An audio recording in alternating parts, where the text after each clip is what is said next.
السلام علیکم ورحمۃ اللہ وبرکاتہ۔ نحمدہ و نصلی علی رسولہ الکریم، اما بعد فاعوذ باللہ من الشیطان الرجیم، بسم اللہ الرحمن الرحیم۔ آج مجھے جس موضوع پر لب کشائی کرنے کا موقع ملا ہے اس کا عنوان ہے ہم ہیں امید پاکستان، ہم بدلیں گے پاکستان۔ جناب صدر، جس ملک و قوم میں عدل و انصاف بکنے لگے اور ظلم و ستم عروج پر چلا جائے وہاں مایوسی جنم ہے۔ جس ملک و قوم میں جہالت، بدتہذیبی، بددیانتی کو معیار حاکمیت اور معیار حق سمجھ لیا جائے وہاں نا امیدی اور مایوسی ڈیرے ڈال دیتے ہیں۔ جناب صدر، جس مزدور کی آمدن 30,000 ہو اور بجلی کا بل 20,000 آتا ہو تو وہاں ماں باپ کے سامنے بچے بلک بلک کرتے ہیں۔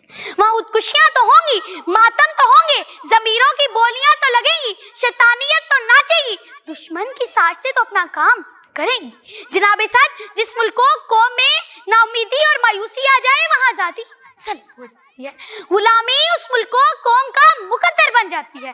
جہاں غلامی ہوگی وہاں زبانیں گنگ ہو جاتی ہیں۔ وہ ملک و قوم اپنا تشخص، اپنی انا، اپنی خودداری پیش ڈالتے ہیں اور در بدر کشکولے گدائی لیے پھرتے ہیں۔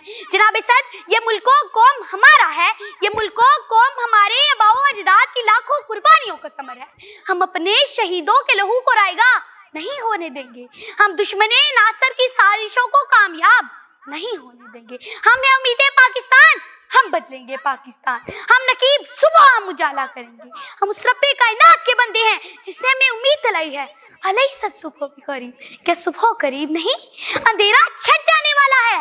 ولا تیسو، اور مایوس نہ ہو، اور مایوس نہ ہو۔ ہمارے رہبر و رہنما حضرت محمد صلی اللہ علیہ وسلم نے ہمیں امید دلائی ہے، مایوس نہ ہو، مایوسی کفر ہے۔ ہم مایوس نہیں ہیں، ہم پاکستان کی امید ہیں، ہم نے امید پاکستان، ہم بدلیں گے پاکستان۔ ہم ملک و ملت کا خیال رکھتے ہیں، ہم ملک و ملت کا خیال رکھتے ہیں، محبت پہ ہی تو حساب رکھتے ہیں، ایک مکمل ضابطہ خیال رکھتے ہیں۔ اندھیرے بڑھ گئے ہیں تو کیا ہوا؟ اندھیرے بڑھ گئے ہیں تو کیا ہوا؟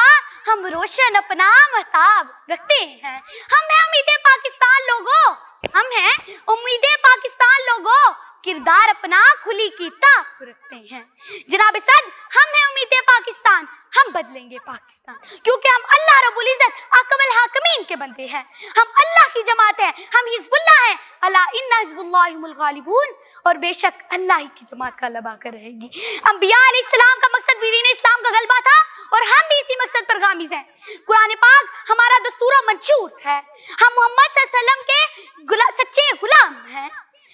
وہ صبح ہمیں سے آئے گی جب دھرتی کروٹ بدلے گی، جب قید سے قیدی چھوٹیں گے، جب پاپ گروڈے پھوٹیں گے، جب ظلم کے بندھن ٹوٹیں گے۔ وہ صبح ہم ہی لائیں گے، وہ صبح ہمیں سے آئے گی، وہ صبح ہمیں سے آئے گی۔ منحوس سماجی ڈھانچوں میں جب ظلم نہ پالے جائیں گے، جب ہاتھ نہ کاٹے جائیں گے، جب سر نہ اٹھائے جائیں گے، جیلوں کے بنا جب دنیا کی سرکار چلائی جائے گی، وہ صبح ہمیں سے آئے گی، وہ صبح ہمیں سے آئے گی۔ آپ سب کی سماعتوں کا بے حد شکریہ۔